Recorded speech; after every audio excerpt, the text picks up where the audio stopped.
When I was a dental student 500 years ago, or realistically back in the 90s, the dental implants were just beginning to become fashionable. There were a few dentists who were doing dental implants, and a lot of the sort of older generation were kind of smirking at it as if it was just some kind of fad. I thought, wow, this is kind of for me. I kind of think that this is the cutting edge of dentistry. A lot of research that's gone into it now. You can get a dental implant to look as almost exactly like a real tooth, and that's the beauty of it, and that's why I genuinely enjoy providing that to my patients. I think it's the best thing that we can do in the dental world.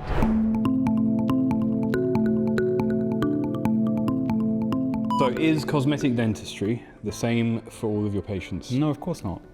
So every patient that comes in has, the first thing you ask them is, when you look in the mirror, what's the first thing that you pick that you really want to change? That's how I ask. You ask the patient then? Ask the patient, and then sometimes they say, I just, no, it's all right, I just want the color. So you realize that they're coming in for a consultation for a smile makeover, and like, actually, you just need whitening. The color of their teeth. You just need whitening. And some of them, they're like, my teeth are wonky, in which case, okay, so we're not going to do They come in asking for veneers, say. Exactly, they're coming in for asking for composite bonding, and you're like, well, actually, have you considered just they need to straighten the position, straighten we get a lot of that, yeah. I guess we get a lot of that kind of stuff where patients, they don't know exactly what the treatment is.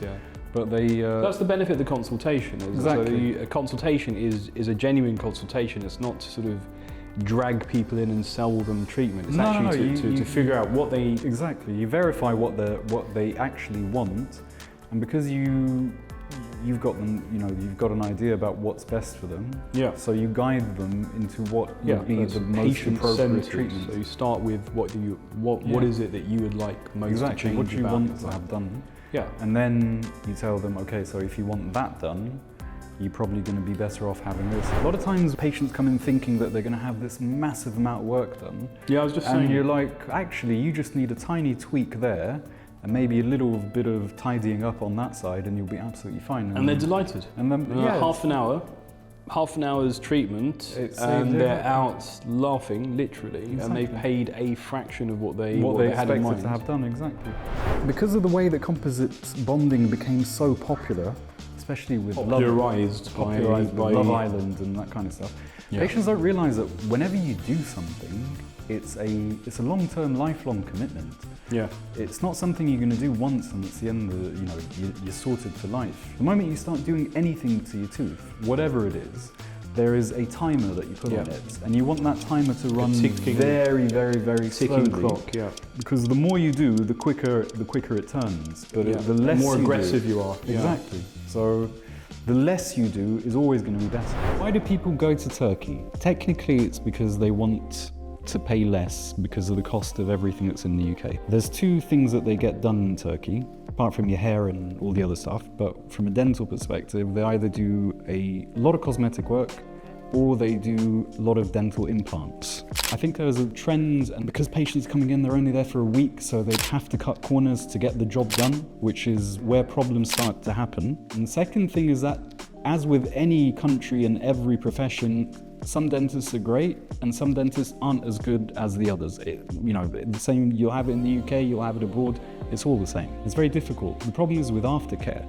So if a problem happens, what are you going to do after? One of the conversations we have is, in 10 years' time, that tooth is going to fail. In 15 years' time, you may end up with this kind of problem. So we're always looking that far ahead because it's our job, and because this is, we want them to come back and we want to still be seeing them in 20 years.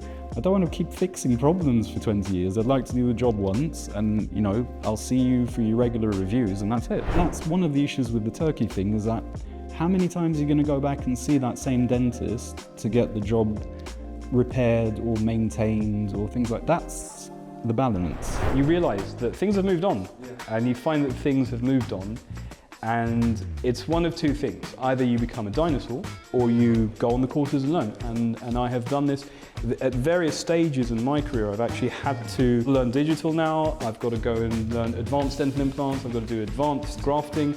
I've got to learn the new materials. New materials have just come out. Okay, how to use them? Well, I can Google it, or I can do the right thing, which is go on a course provided by an expert in that material to teach me how to use that particular material. And we get our CPD done, and as a result of that, we provide really good treatment to our patients.